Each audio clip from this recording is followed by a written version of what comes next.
nyanyian ajaib, jadilah kehendak-Mu ya Tuhan. Sekali lagi dengan segenap hati katakan, fill my eyes, oh my God. Fill my eyes, oh my God, with the vision of the cross. Fill my heart with love from Jesus, the Nazarene. Fill my mouth with thy praise. Let me sing through endless days. Let my will, let my life be wholly thine. Sekali lagi tanpa musik, fill my eyes, oh my God. Fill my eyes, oh my God, with the vision of the cross. Fill my heart with love from Jesus, the Nazarene.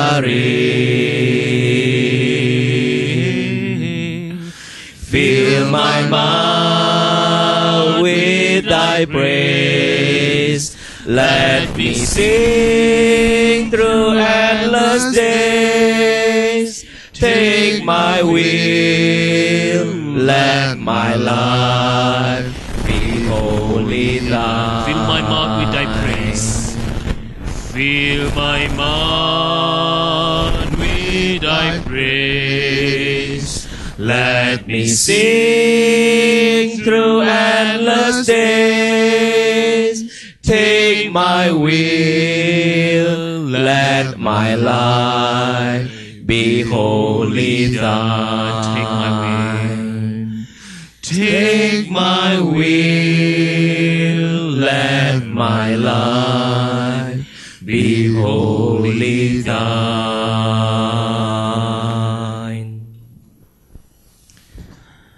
Tuhan, ada banyak orang di dunia ini yang bisa melihat, yang punya mata, tapi nggak bisa melihat Tuhan. Ada banyak orang di dunia ini yang punya kuping, punya telinga, tapi nggak bisa dengar suara Tuhan. Ada banyak orang Tuhan dalam hatinya, pikirannya luar biasa, perasaannya sangat sensitif, tapi nggak bisa mengerti dan merasakan kehadiran Tuhan. Tuhan, Kau tahu apakah kondisi kami saat ini, apakah kami salah satu orang di situ. Kami mohonkan ya Bapa, supaya hati kami terbuka, mata kami terbuka, telinga kami terbuka Tuhan. Supaya kami boleh sungguh-sungguh melihat Tuhan, kami mendengar suara-Mu, dan hati kami berjumpa dengan Tuhan. Roh Kudus, mari tolong kami. Mari pimpin kami Tuhan. Tuhan, kami percaya jika ada kuasa-kuasa roh jahat, kuasa iblis mengganggu ya Tuhan, membuat hati pikiran kami tertutup, kami percaya dengan kuasa-Mu Tuhan, Kau akan usir itu semua, sehingga pagi hari ini kami boleh dengan sepenuh hati kami, dengan segala keterbukaan kami boleh berjumpa dengan Tuhan.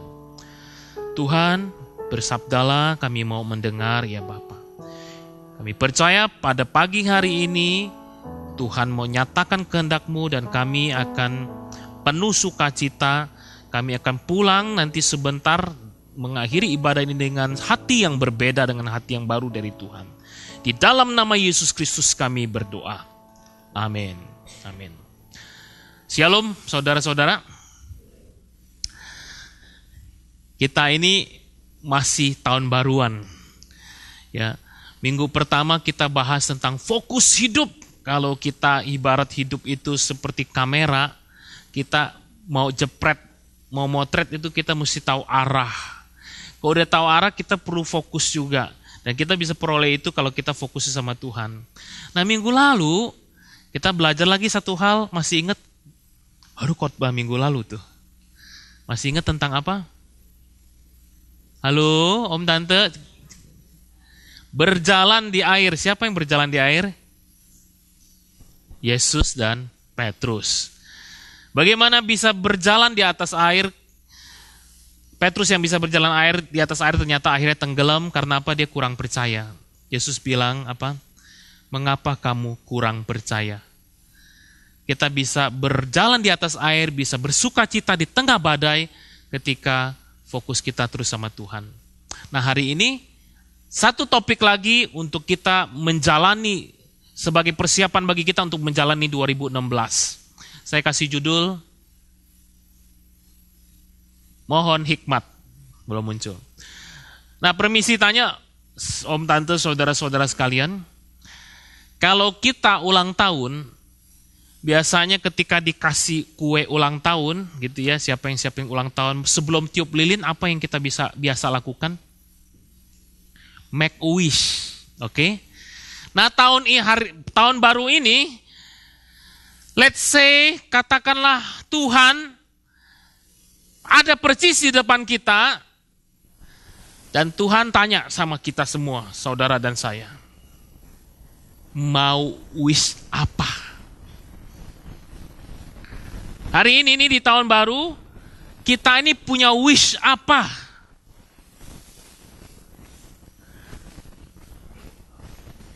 Saudara punya wish gak? Atau udah gak punya? Sebagian gak punya. Ya kemarin di Golden Age Loving Community tuh kita bahas satu lagu. Que sera, sera. What will be, will be. Ya que sera, sera. Ya apa aja, jalanin aja. Gak punya wish lagi karena trauma. Atau kita punya wish, tapi wish seperti apa? Nah saudara, ribuan tahun lalu ada seorang yang luar biasa kaya, seorang yang luar biasa kedudukannya, punya segala macam yang manusia pasti mau, tapi ketika Tuhan ada di depan dia dan tanya sama dia, wish apa yang kamu mau? Dia jawab satu hal yang sangat amat penting. Kita lihat di dalam 1 Raja-Raja 3 ayat 1 sampai 15.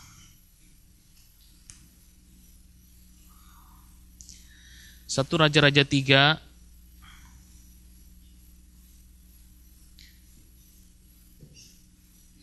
Untuk kita baca dari ayat keempat saja.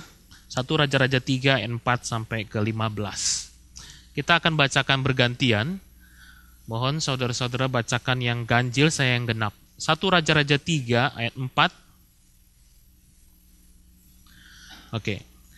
Pada suatu hari, raja pergi ke Gibeon untuk mempersembahkan korban, sebab di sanalah bukit pengorbanan yang paling besar. 1000 korban bakaran dipersembahkan Salomo di atas mezbah itu.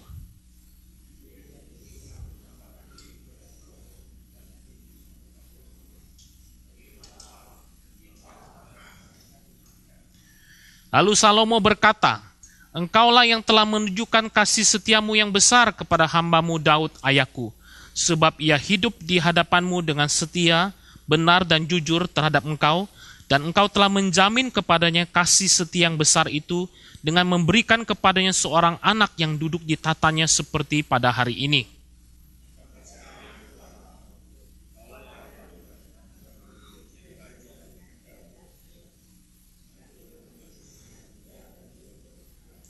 Demikianlah hambamu ini berada di tengah-tengah umatmu yang kau pilih, suatu umat yang besar yang tidak terhitung dan tidak terkira banyaknya.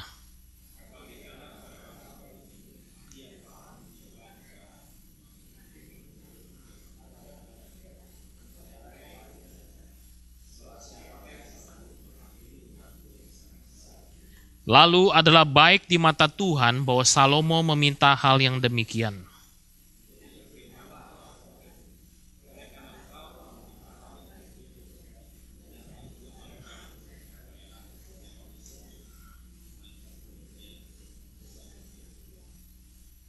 Ayat 12, maka sesungguhnya aku melakukan sesuai dengan permintaanmu itu, Sesungguhnya aku memberikan kepadamu hati yang penuh hikmat dan pengertian, sehingga sebelum engkau tidak seorang pun seperti engkau, dan sesudah engkau takkan bangkit seorang pun seperti engkau.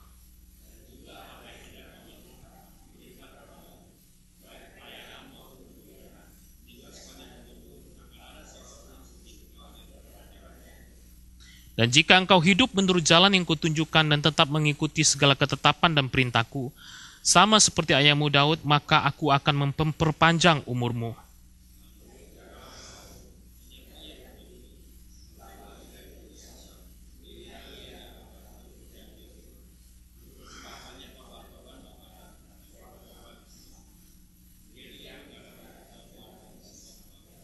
Sampai di sini baca firman Tuhan.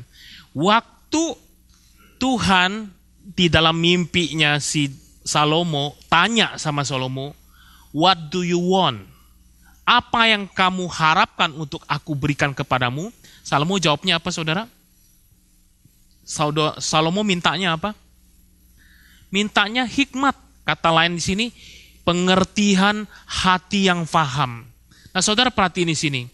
Kalau kita dalam hidup, kita punya wish sama diri sendiri, kita punya harapan sama anak-anak kita, sama istri kita. Harapan kita apa biasanya kalau kita boleh berharap? Tipikal sekali orang-orang timur, orang segala suku, orang Chinese lah, orang Sunda, orang Jawa, orang Batak, orang Makassar, orang apa, pokoknya tipikal orang timur itu sangat menekankan pendidikan. Ada orang, kalau papa saya sendiri pribadi pernah bilang gini, waktu dia masih susah ya, dia bilang, "Papa nggak bisa kasih kamu harta, tapi papa akan sekolahkan kamu setinggi yang papa bisa," katanya gitu. Karena dia sangat perhatikan pendidikan. Jadi pendidikan, keterampilan itu sangat penting. Wish orang tua adalah anak pinter. Bukan cuma pinter, harapan orang tua lagi, harapan kita bukan cuma pinter, tapi dengan kepintaran bisa sukses. Sukses itu artinya apa? Punya ayam 5 ekor. Sukses artinya kaya. Nah, jadi satu hal lagi kepandaian, hal yang lain ada kekayaan, harta. Ya kita sih nggak berharap kaya-kaya banget, katanya gitu. Nggak berharap kaya-kaya banget, enggak Pak. Satu aja rumah di British Property di Vancouver katanya. Saudara, British Property itu saya juga baru tahu, itu baru nanya-nanya. Itu perumahan yang elit sekali di West Vancouver. Ya pulang dari sini nyetir sama-sama lihat rumahnya kayak apa gitu ya. British Property. Ya satu rumah di situ. Terus apa lagi? Ya satu lagi villa di Vancouver Island. Satu lagi apa? Ya pesawat jet pribadi yang kecil aja. Yang kecil kok Pak, nggak banyak-banyak. Ya kita mah nggak setinggi-setinggi itu ya. Ya kan? Tapi kita kalau bisa kita mau kan? Kenapa? Karena ya itu wish kita tuh. Wish dari orang-orang muda apa kira-kira jadi? Ya Pak Kris tahu dah ya. Tahu kan Om? Tahu ya? Tahu dah. Ya segeralah dapat pacar yang cantik. Ya yang lumayan lah Pak gitu ya. Nggak usah terlalu kayak Miss Universe, nggak usah gitu ya. Ya yang kalau diajak jalan tuh bangga. Penampilan kan? Penampilan. Belum lagi kalau kerjaannya ya settle. Kerjaannya settle, mantap, certain gitu loh. Oke? Dijauhkan dari segala macem-macem, segala masalah, orang-orang jahat segala macem. Itu kan harapan kita. Saudara, waktu Tuhan nanya sama Salomo pasti mikir tuh. Dia kan baru aja jadi raja. Nah waktu dia mau jadi raja, itu ada tuh saudara-saudaranya paling enggak 2 orang, itu mau jadi raja, gulingin, mau berontak sama papanya Daud ya. Papanya Salomo si Daud itu, ada Absalom. Setelah Absalom ada lagi namanya Adonia. Dua-duanya itu mau jadi raja. Jadi sebenarnya perjalanan si Salomo jadi raja itu bukannya mulus-mulus aja, karena saudara-saudaranya sendiri yang satu papa, lain mama, itu mau jadi raja. Dan bukan cuma itu, orang-orang saudara-saudaranya ini, saudara kandungnya ini dari satu papa ini, bawa pasukan sendiri. Jadi ada imam-imam yang pro sama abang-abangnya, ada bukan cuma imam-imam, ada tentara-tentara, kepala tentara-tentara yang pro sama abang-abangnya yang lain begitu. Jadi bukan sesuatu yang mulus. Sehingga ketika dia jadi raja, dia pertama-tama dia lakukan, dia bunuh-bunuhin tuh. Dia bunuh-bunuhin orang-orang yang telah pernah berontak sama papanya gitu. Termasuk para imam yang berontak. Yang pernah, para imam yang udah melakukan kesalahan di zaman bapaknya Daud. Udah gitu, kalau kita baca ayat 1, perhatiin saudara, Salomo menikah sama siapa? Menikah sama putrinya Firaun. Pasal ketiga ayat 1, dikatakan Salomo menikahi putri Firaun. Kenapa menikahi putri Firaun? Apakah karena putri Firaun yang cantik, luar biasa? Itu mostly, kemungkinan besar, 100% hampir kita bisa katakan bukan karena cinta, tapi karena kepentingan politik. Padahal perintah Tuhan sebenarnya, perintah Tuhan, bangsa Israel nggak boleh menikah sama bangsa-bangsa yang bukan percaya Tuhan. Gitu. Jadi semua dilakukan Salomo untuk apa? Untuk supaya jaga nih kepercayaan tahta yang dikasih itu bisa strong, bisa kuat. Dia lakukan segala macam cara supaya apa? Bisa strong. Tapi kemudian setelah dia jalanin berapa waktu, gak dicatat berapa waktu, dia sadar, kemudian waktu Tuhan nanya, kamu mau minta apa sih? Tuhan nanya sama Salomo, karena pertama gini, Salomo itu Alkitab kasih tahu bahwa, perhatiin di sini, ayat yang ke-3, Salomo menunjukkan kasihnya kepada Tuhan, perhatiin. Ini aneh ya. Di satu sisi dia itu berusaha dengan pikirannya sendiri, dia nggak taat sama Tuhan dalam beberapa hal. Tapi di ayat ketiga diceritakan bahwa Salomo juga sayang sama Tuhan. Lihat ya. Bisa nggak orang sayang sama Tuhan tapi juga sekaligus tidak taat sama Tuhan? Bisa. Itu kata-kata yang pas itu tidak sepenuh hati. Kalau ada suami istri ya ribut, suaminya marah atau istrinya marah-marah, ya. Terus kalau kamu sayang kok begitu? Kalau kamu sayang kok marah-marah sama aku? Kita jawabnya apa? Bisa nggak kayak gitu? Sayang tapi marah, sayang tapi nggak kasih gitu, sayang tapi kok nggak terlalu care sih?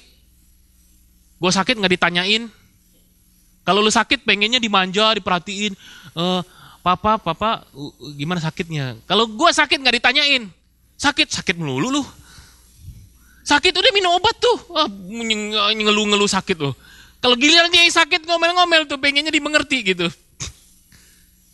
Terus kita bilang, sayang nggak sih? Sayang, lu sayang kok begitu? Dalam hati manusia tuh begitu ya.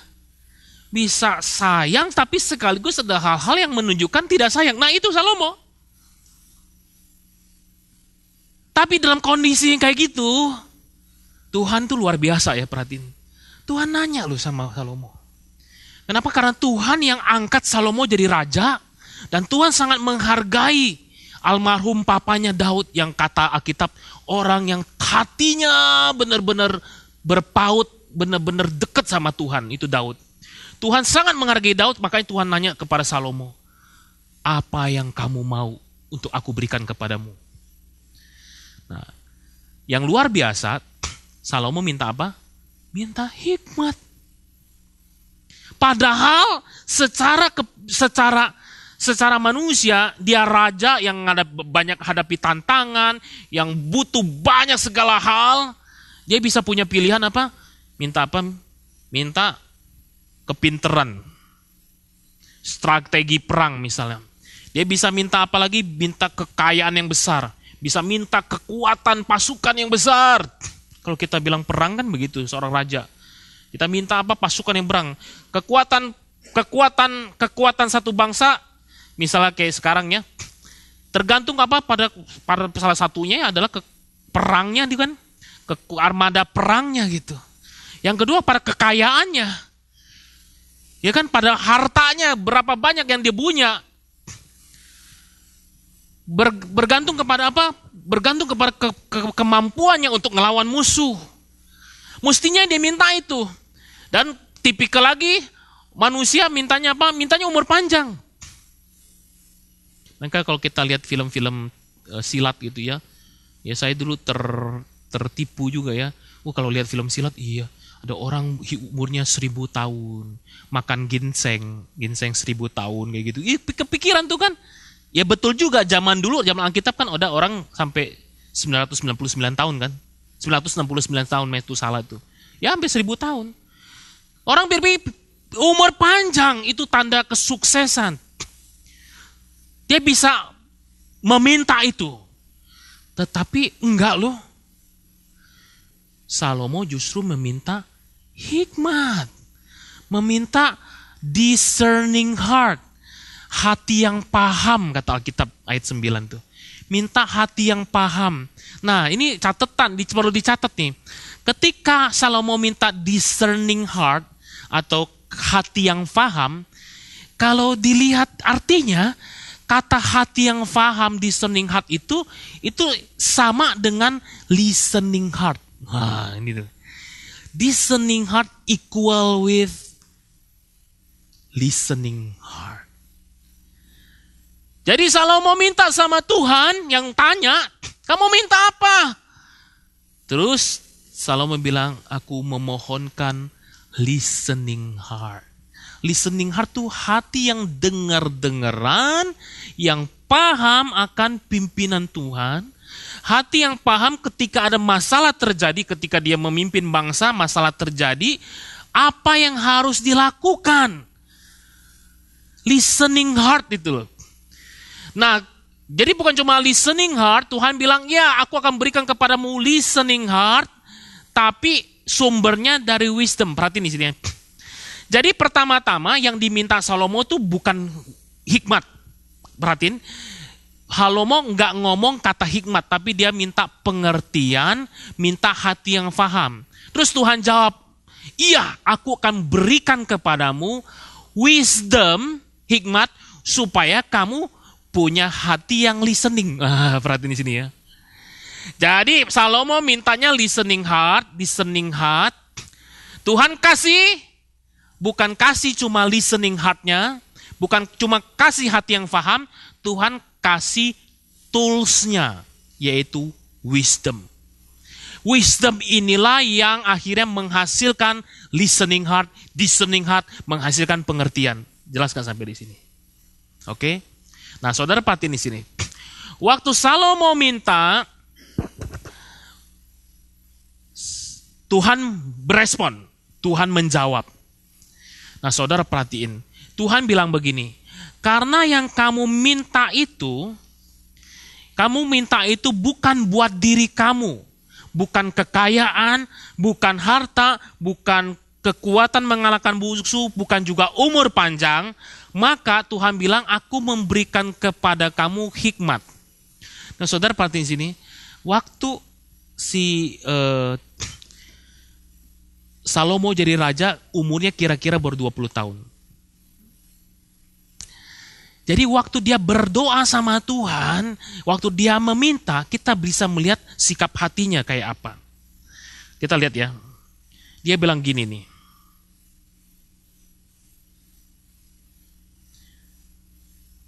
ayat 7. Maka sekarang ya Tuhan Allahku, Engkaulah yang mengangkat hambamu ini menjadi raja menggantikan Daud, ayahku. Sekalipun aku masih sangat muda dan belum berpengalaman. Saudara perhatiin, ketika Salomo minta pengertian, minta hikmat, kita singkat saja minta hikmat, Salomo itu punya sikap hati yang bagaimana? Dia bilang, aku ini hambanya Allah. Dia adalah raja, pimpinan tertinggi dari bangsa Israel, tapi dia waktu itu sadar dia ini hambanya Allah. Terus dia bilang, aku ini masih sangat muda. Kalau saudara baca bahasa Inggris bukan sangat muda. I am only a little child, malah bilang gitu. Bukan lagi dia anak kecil, tapi dia sadar bahwa dia tuh seperti anak kecil dalam pengertian. Dan aku belum berpengalaman. Nah saudara, sikap hati ini patut kita contoh. Waktu kita bisa mohonkan hikmat pengertian dari Tuhan kalau kita sadar kita ini lemah. As long as kita ini tetap merasa mampu, merasa bisa, kita nggak butuh Tuhan. Tapi kenyataan dalam hidup saudara, berapa banyak orang yang lulusan sarjana nggak cukup, S1 nggak cukup, ngambil master. Master nggak cukup, ambil doktoral. Doktoral nggak cukup, ngambil doktoral yang kedua. Bukan cuma lulusan sarjana, bukan lulusan master, bukan cuma lulusan S3, doktoral. Tapi sebagian juga lulusannya dengan lulusan terbaik. Tetapi berapa banyak lulusan terbaik berhasil dalam hidupnya? Berapa banyak lulusan terbaik itu merasa contentment dalam hidupnya? Banyak yang merasa enggak, berat hidup, merasa beban. Malah makin tinggi pendidikan, makin merasa useless. Berapa banyak juga orang yang mendapat kekayaan besar, tapi ternyata kosong. Berapa banyak orang yang populer di dunia ini, saudara perhatiin, tapi justru bunuh diri. Betul kan? Orang-orang populer tuh banyak sekali bunuh diri. Ada apa dengan dunia ini? Kita berpikir kita bisa dapatkan itu semua supaya hidup kita lebih bahagia, lebih baik, segala macam. Tapi kenyataan dalam hidup bilang enggak. Itulah sebabnya Salomo kembali lagi bahwa di antara segala sesuatu dia minta sama Tuhan, minta hikmat. Karena hikmat artinya kemampuan untuk mempraktekkan pengetahuan. Saya ulang. Hikmat itu bahasa Inggrisnya kalau diterjemahinnya the ability to use the knowledge.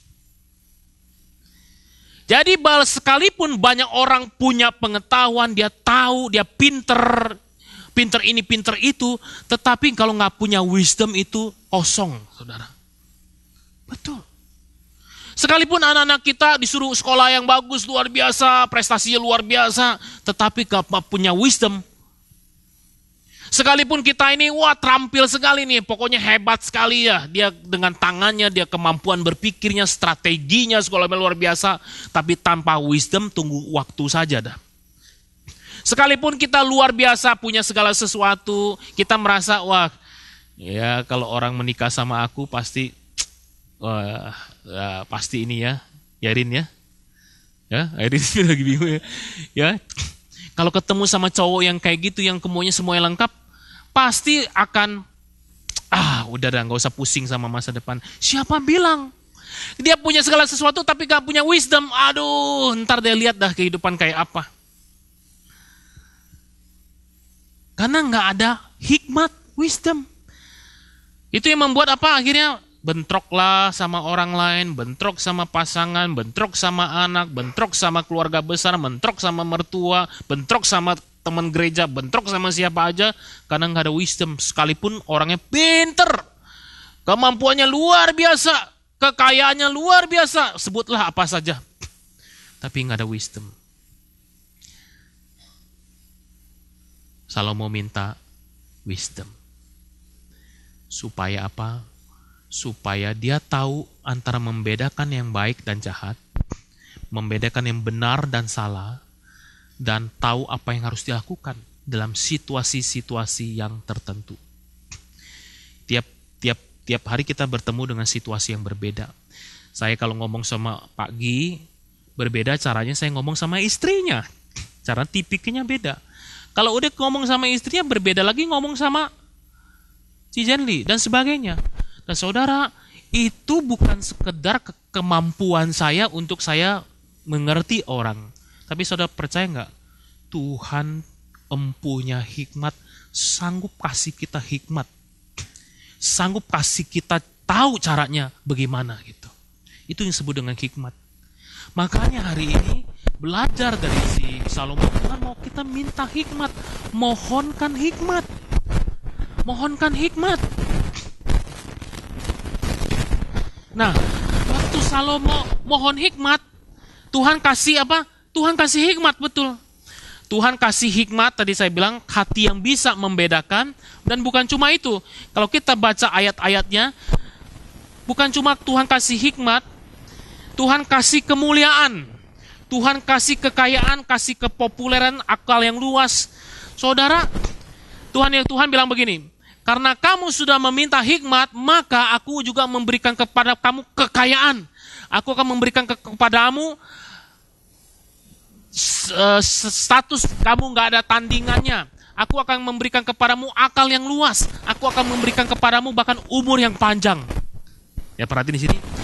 Salomo minta hikmat, Tuhan kasih hikmat tambah bonus. Banyak orang gak minta hikmat pertama-tama, banyak orang minta bonusnya. Nah, kita ini seringkali minta bonusnya, bukan hikmatnya. Contoh begini, tahun ini wishnya apa? Wishnya ya supaya saya dapat kerjaan yang bagus, supaya gajinya naik. Nah, itu bonus tuh sebenarnya. Tapi nggak minta hikmatnya. Kalau minta hikmat, artinya kita minta sama Tuhan kekuatan, kemampuan untuk apa? Untuk bisa membaca situasi. Kemampuan untuk bisa discerning tuh, bisa membedakan mana keputusan yang aku harus lakukan, mana yang enggak. Keputusan untuk apa? Maksud saya kemampuan untuk memakai, untuk memaksimalkan apa yang ada sekarang. Apa yang ada sekarang Tuhan bilang kalau kamu setia, Tuhan tambahkan lagi. Tapi kita seringkali kita minta bonus-bonusnya, hikmatnya nggak kita mohon gitu. Kalau suami istri ribut, nggak akur, kita mohonnya apa sama Tuhan? Aku berdoa supaya suamiku berubah, buat dia bertobat, misalnya gitu. Istriku bertobat supaya dia berubah, supaya dia ke gereja dan segala macam. Baik, ya pasti bagus kerinduan itu. Tetapi apakah kita pertama-tama mintanya mohon hikmat? Belajar, kuliah. Minta nilai yang bagus. Bagus, ya baik. Kita mau nilai yang bagus. Tapi adakah engkau minta mohon hikmat?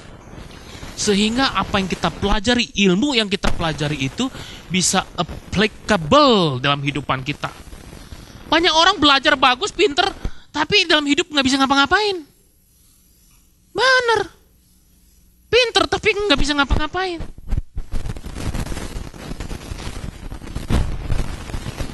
Dan banyak lagi. Minta mohon hikmat dari Tuhan. Dan Tuhan bilang, seperti Tuhan menjawab doa Salomo, orang yang mohon hikmat artinya orang yang mohon supaya Tuhan memimpin hidupnya, memimpin pikiran, memimpin perasaannya. Dan orang yang macam gini bukan cuma dapat hikmat, tapi bonus-bonusnya luar biasa, bonusnya banyak sekali. Saudara, kalau kita baca Alkitab, misalnya di pasal yang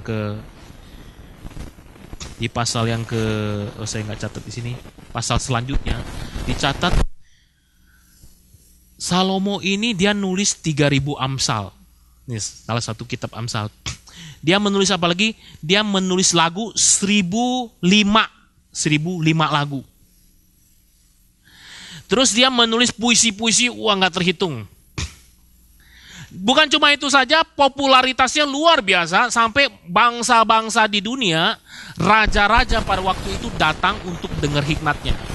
Jadi raja-raja di dunia datang untuk apa? Datang untuk dengar hikmatnya. Luar biasa nggak tuh? Bahkan kita kenal cerita tentang Ratu Negeri Sheba, yang jauh-jauh dari Sheba, kira-kira Afrika, datang ke Israel, mau ngetes, bener mau buktiin hikmatnya daripada Salomo. Ketika dia datang, ketika Dicatat dalam Alkitab, ketika ratu itu ngelihat bagaimana cara karyawan-karyawannya Salomo melayani, caranya menata ruangan, caranya dia mendesain istana dan segala macam. Ratu negeri Syeba bilang begini, wah, dia bilang, ternyata hikmat dari Salomo separohnya pun nggak ada dibanding apa yang aku dengar, hikmat yang aku dengar dari Salomo itu separohnya pun nggak sampai, maksudnya nggak ada, jauh lebih besar daripada kenyataannya. Makanya Ratu Negeri Syeba akhirnya memberikan upeti. Hari waktu itu, pada zaman itu, Salomo raja yang sangat ternama di seluruh dunia. Kenapa bisa gitu? Karena Tuhan yang maha hadir itu ada di atas hidupnya, memberikan dia hikmat. Tuhan memberkati Salomo karena apa? Waktu itu dia hatinya dekat sama Tuhan. Hatinya mencari hikmat dari Tuhan. Nah saudara, dari mana sih kita bisa memperoleh hikmat? Bagaimana caranya kita bisa memperoleh hikmat? Pertama ya minta. Mohon sama Tuhan. Mari kita lihat beberapa ayat di selanjutnya. Kalau kita mohonnya hikmat, mohonnya supaya kehendak Tuhan terjadi, Alkitab juga di dalam kitab Matius kasih kita janji. Tetapi carilah dahulu kerajaan Allah dan kebenarannya, maka semuanya itu akan ditambahkan.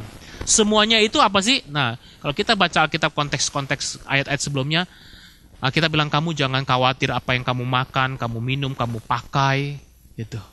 Karena Tuhan akan memberikannya. Lalu kita berkata, Yesus ngomong, karena itu carilah dahulu kerajaan Allah. Hal-hal yang menyenangkan hati Allah, apa yang menjadi kehendak Allah, mohonkanlah hikmat, maka semuanya akan ditambahkan kepadamu.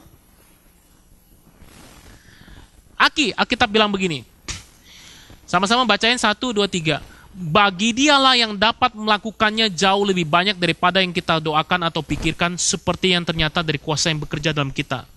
Di dalam kitab Efesus dikatakan, Tuhanlah yang sanggup melakukan jauh melampaui apa yang kita pikirkan dan doakan. Seperti Salomo, dia mintanya apa? Minta hikmat. Yang dikasihnya apa? Wah, hikmat plus. Jangan salah minta kita gitu. Di awal tahun ini mohonkanlah hikmat. Minta Tuhan kasih hikmat. Kalau mau cari pacar, punya pasangan, minta hikmat sama Tuhan. Jangan cuma lihat mobilnya apa, ya GPA-nya, kuliahnya ada nggak di atas 3. Kalau nggak atas 3 mah nggak lah, bokang tahu lah katanya. Jangan cuma lihat bapaknya siapa, konglomerat atau konglomeraat. Iya kan? Lihat tampangnya, ya kayak gitu. Kayak gitu mukanya, muka Chinese banget gitu. Sipit. Ya, kita lihat tampangnya doang. Tapi mohon hikmat. Saya sebelum menikah, saya pernah ngobrol sama seorang pendeta. Ya, ngobrol-ngobrol, terus dia bilang, Chris, wah dulu ya waktu saya pacaran ya. Nah waktu saya mau punya pacar tuh saya punya list tuh. List. Ya checklist, maksudnya checklist. Kalau saya mau punya pacar kayak begini nih, nanti istri saya kayak begini. Kira-kira ada 20 kali tuh. Wah. Tapi gak ketemu tuh yang kayak gitu. Dan kemudian akhirnya udah saya mohon Tuhan yang menolong aja. Memimpin, akhirnya saya ya senang jatuh cinta sama orang, tapi nggak masuk tuh 20-nya tuh nggak masuk. Terus gimana saya tanya? Tuhan tuh baik, Chris. Memang sebagian nggak masuk, tapi tahu nggak? Setelah saya menikah berapa lama, waktu itu anaknya kira-kira udah belasan tahun gitu. Tuhan tuh memberikan jauh dari apa yang saya pikirkan. Untung Tuhan nggak kasih saya yang benar, untung Tuhan gak kasih tuh. Kenapa? Itu bukan bagian yang penting. Terus sekarang tuh, ya Tuhan kasih saya istri saya Kasih yang jauh lebih, yang pas banget dah buat saya. Ya saya orang yang kayak gini, istri saya begitu. Tuhan tuh tahu yang lebih baik. Nah itu firman Tuhan. Tuhan yang sanggup melakukan jauh lebih banyak, lebih tinggi, lebih luar biasa dibanding apa yang kita pikirkan dan doakan. Asalkan kita mau cari Tuhan, kita mohon hikmat dari Tuhan. Saudara, itu caranya tuh bagaimana? Ya mohon minta sama Tuhan pagi tahun ini, di tahun baru ini, saudara bergumul dengan pekerjaanmu, bergumul dengan pekerjaan, kemantepan pekerjaan, bergumul dalam rumah tangga, bergumul bagaimana kerjasama dengan karyawan, kerjasama dengan bos, bergumul dengan banyak hal. Simple, datang dengan rendah hati, bilang Tuhan berikan aku hikmat. Amin saudara. Boleh bilang kiri kanan, mohon hikmat. Mohon hikmat. Benar. Saya percaya saudara-saudara, kita ngomong hari ini ya, Januari 17, tanggal 17 2016. Waktu saudara dan saya dengar tentang firman mohon hikmat, saudara praktekkan mohon hikmat ini, saya percaya kita akan sama-sama saksikan nanti di Desember 2016. Kita akan ceritakan bagaimana waktu kita mohon hikmat, Tuhan akan tunjukkan hal-hal yang mengherankan terjadi dalam kehidupan kita. Tuhan akan tunjukkan kepada kita hal-hal yang mengherankan. Kenapa? Orang akan kagum, orang akan bingung. Loh kok bisa sih ini karyawan? Ya kata orang Chinese tuh, dikasih Tuhan tuh Chong Min Chi Hui. Bukan cuma Chong Min tuh kepandaian doang. Chi Hui itu hikmat. Orang dapat kepintaran tapi hikmat gitu loh. Kok bisa sih? Kok dia bisa ya, pas banget ya? Kok dia pendekatannya bisa begitu ya? Itu karena apa? Karena hikmat dari Tuhan. Saya kadang-kadang sama istri ini ketika saya ngomongnya salah, caranya salah, istri saya bilang, kok gitu sih? Nggak bijak banget sih, gitu Ibu Lili ya. Nggak hikmat tuh, nggak bijak. Terus saya mikirin, iya, kenapa ya saya kayak gitu, nggak bijak ya? Kan dalam hidupan kita seringnya salah ya, caranya begitu ya. Nah yang parah adalah udah salah nggak sadar lagi itu. Kalau saudara sadar bahwa sering salah, itu wajar. Halo? Kalau saudara salah, nggak sadar-sadar, itu luar biasa. Benar. Iya kan? Kalau kita hidup, oh iya salah, ya udah. Tuhan, mohon hikmat. Saya percaya saudara, ini saya mau besarkan hati saudara, bukan karena saya mau khotbahin tentang teori kemakmuran. Tapi saya mau bilang saudara, waktu saudara berjalan dengan hikmat Tuhan, kita akan melihat karya-karya Tuhan yang amazing. Dalam studimu, di dalam pekerjaan, di dalam relasi, dalam rumah tangga. Kenapa? Karena ada hikmat yang turun dari atas, turun dari Tuhan. Saudara amin gak? Makanya Tuhan bilang begini nih, next please. Tetapi apabila di antara kamu ada kekurangan hikmat, kita nggak tahu abis ngapain, langkah ke depan gimana, masa depan gimana, keputusan apa yang kita harus ambil. Tuhan bilang, apabila kamu kurang hikmat, hendaklah ia memintakannya kepada Allah yang memberikan kepada semua orang dengan murah hati dan dengan tidak membangkit-bangkit. Maka hal itu akan diberikan kepadanya. Saudara, waktu kita mohon hikmat, kita kurang hikmat, Tuhan suruh kita minta. Itu suruhan Tuhan loh, itu perintah Tuhan. Kalau kita kurang, kita nggak tahu apa yang harus kita lakukan, minta hikmat dari Tuhan. Jangan ngotot dengan kemampuan, pengalaman, dengan segala keterampilan diri kita, tapi kita humble, bilang Tuhan, aku nggak tahu, aku mohon hikmat. Tuhan bilang, Tuhan akan memberikan kepada semua orang dengan murah hati. Tuhan itu bukan Tuhan yang pelit. Kalau Tuhan, ada orang tua yang pelit ya, ada pasangan yang pelit. Kalau minta sesuatu, kalau nggak sampai 10 kali belum dikasih. Mesti ngemis-ngemis, minta baru dikasih. Tuhan bukan Tuhan yang gitu, Tuhan yang murah hati. Dan kalau udah yang ngasih, nih saudara perhatiin. Tuhan yang ngasih dengan tidak membangkit-bangkit. Artinya apa dengan tidak membangkit-bangkit? Hah? Dengan tidak membangkit-bangkit kayak gini loh. Oh, gue udah kasih lu, ya, gue udah kasih lu sadar dong gitu ya. Udah kasih lu masa begitu? Nah, bangkit. Tuhan udah kasih. Kadang-kadang ya kita kasih sesuatu sama orang nih, kita ngasih. Ya, misal kasih baju. Besok-besok kita nanyain, gimana bajunya? Pas nggak? Oh ya pas. Kok nggak pernah dipakai? Gue tau kayak gitu gue nggak usah kasih, nggak mau dipakai. Loh, kalau ngasih ya ngasih gitu loh, ya kan? Ya, itu maksudnya tuh. Ya Tuhan pasti akan minta kita pertanggungjawaban atas talenta, atas kemampuan kita kemampuan yang Tuhan berikan karena Tuhan punya misi. Tetapi Tuhan tuh Tuhan yang gak pelit, yang hitung-hitungan, itu maksudnya Tuhan yang hitung-hitung kasih. Tuhan minta kita minta kepada Tuhan hikmat. Ada catatan. Hendaklah ia memintanya dalam iman dan sama sekali jangan bimbang. Sebab orang yang bimbang sama dengan gelombang laut yang diombang-ambingkan kian kemari oleh angin.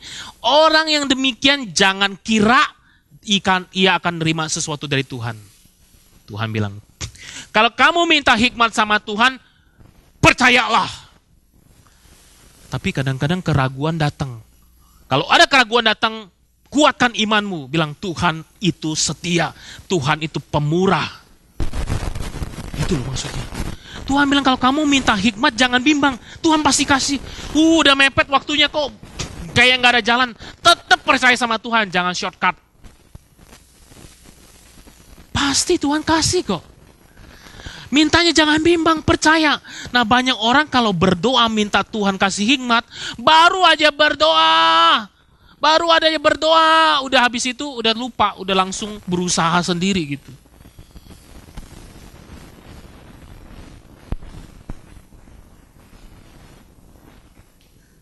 Kemarin hari Minggu, hari Jumat waktu kita Loving Community, saya ngobrol sama Bapak Adri ya, Tante Ellen.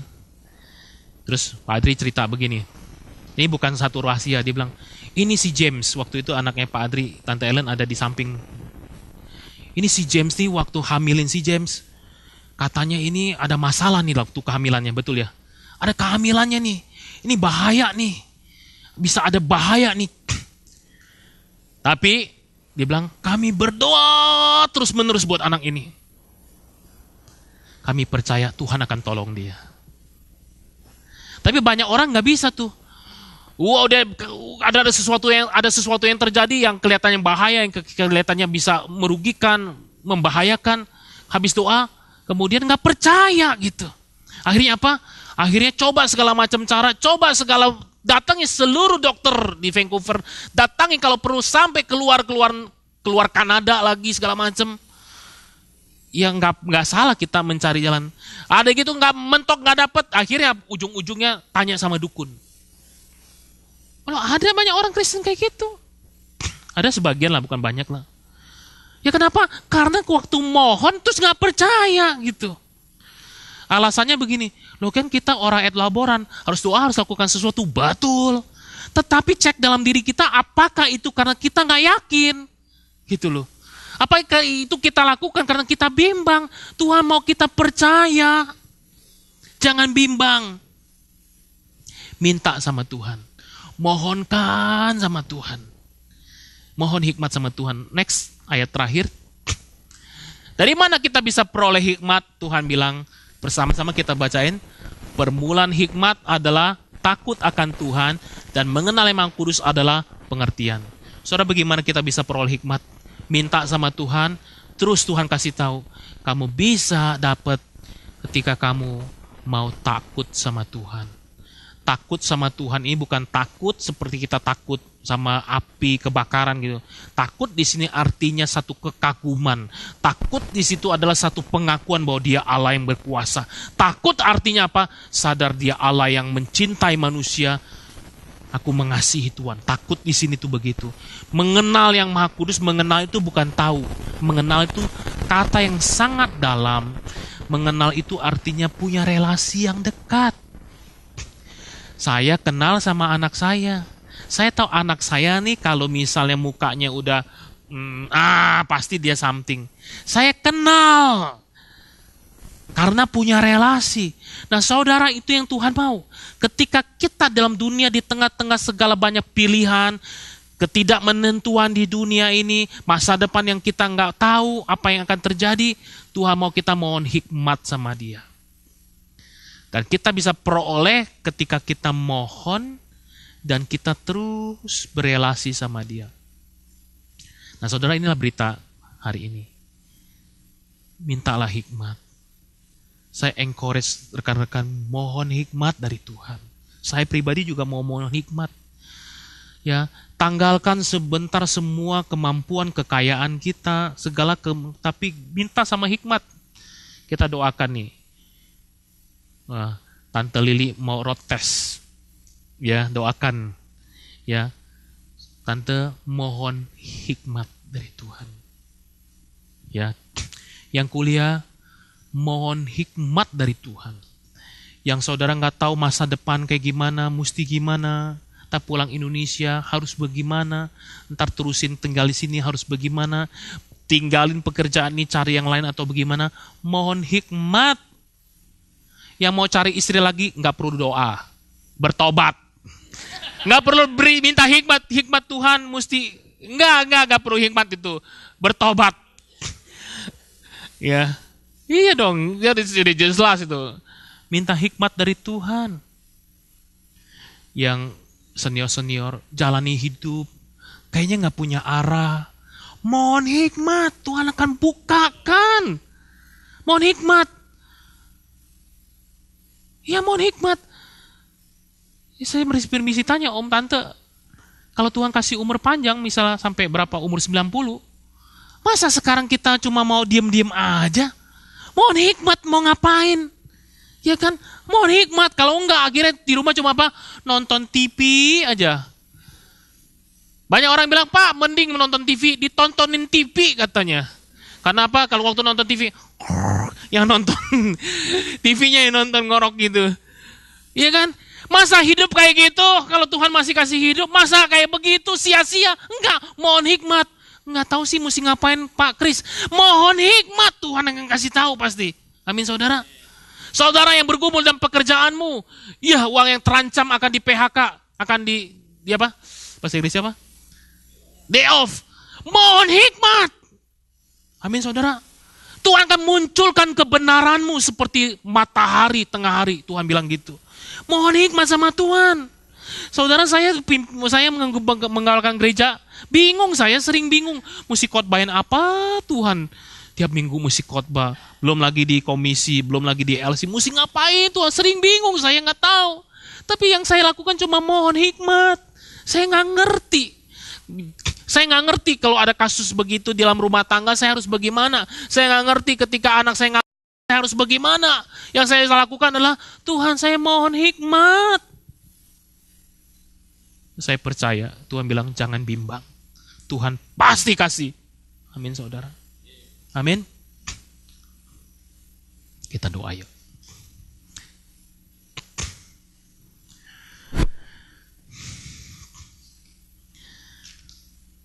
Saat ini, kita tundukkan kepala. Saya persilakan kita untuk tenang. Ceritakan kepada Tuhan. Saudara sedang bergumul apa saja. Apa saja yang sedang terjadi. Kebingungan. Mari kita belajar seperti Salomo bilang, Tuhan aku ini gak bisa. Mohon hikmat sama Tuhan. Mari dengan rendah hati pagi ini kita mohon hikmat dari Tuhan. Masing-masing kita berdoa.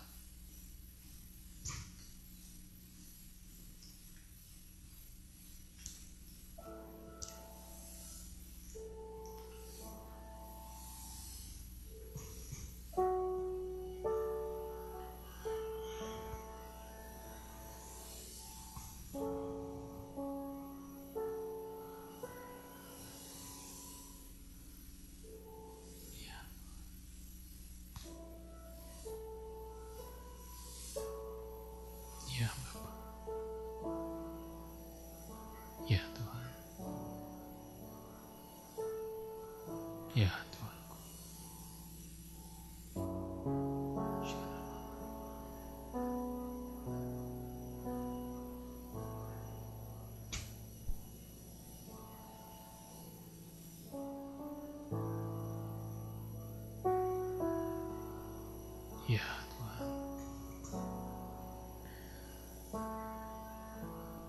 Bapa, kami sadar kami tidak mampu. Kami sadar kami lemah.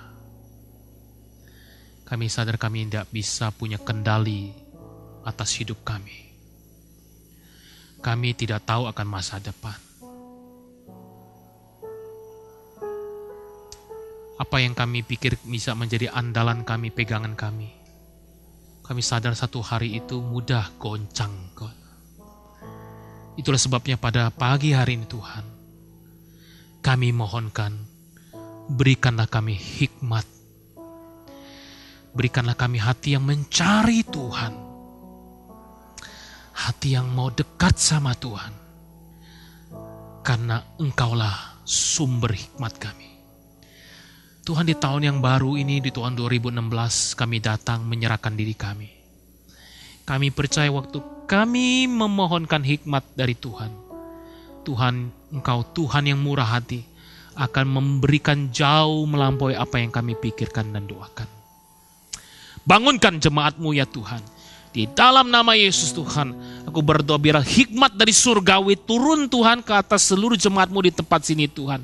Dalam segala aspek kehidupan, dalam segala kondisi yang ada ya Bapa, berikanlah hikmat dalam menjalani hari-hari, dalam bekerja ya Tuhan, di dalam kuliah, berikan hikmat dalam rumah tangga ya Tuhan, berikan hikmat di dalam mendidik, membesarkan anak, berikan hikmat untuk menata masa depan Tuhan, berjalan untuk menghadapan, berkati hikmat buat senior-senior untuk menjalani masa tua ini Tuhan, berkati ya Bapak, berkati dalam relasi kami sama orang lain Tuhan, berikanlah wisdom-Mu ya Tuhan. Terima kasih Bapak. Kami berdoa, percaya Tuhan menjawab. Mari sama-sama kita katakan amin. Sebagai respon daripada firman Tuhan, saya ajak kita nyanyi satu lagu. Judulnya Sejak Yesus di Hatiku.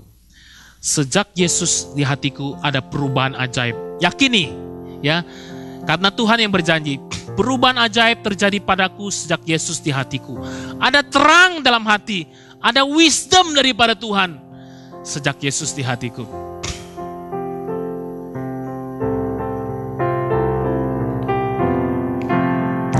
Perubahan ajaib terjadi padaku sejak Yesus di hatiku.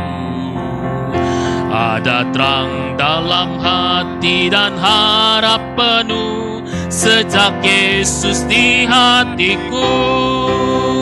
Sejak Yesus di hatiku, sejak Yesus di hatiku, hidupku berubah menjadi berarti. Sejak Yesus di hatiku. Bait kedua, hidup yang sia-sia telah ku tinggalkan sejak Yesus di hatiku. Keselamatan dan kasih kini ku terima sejak Yesus di hatiku.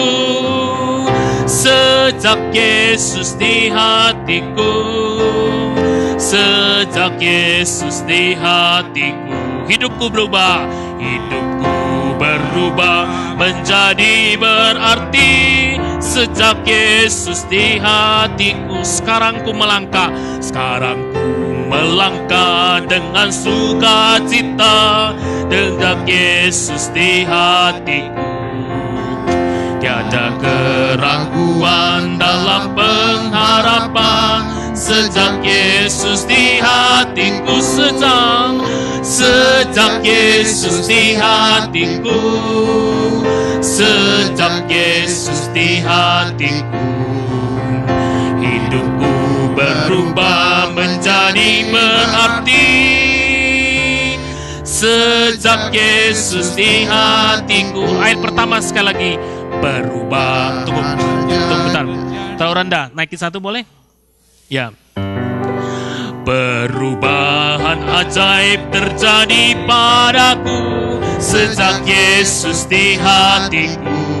ada terang dalam hati dan harap penuh sejak Yesus di hatiku.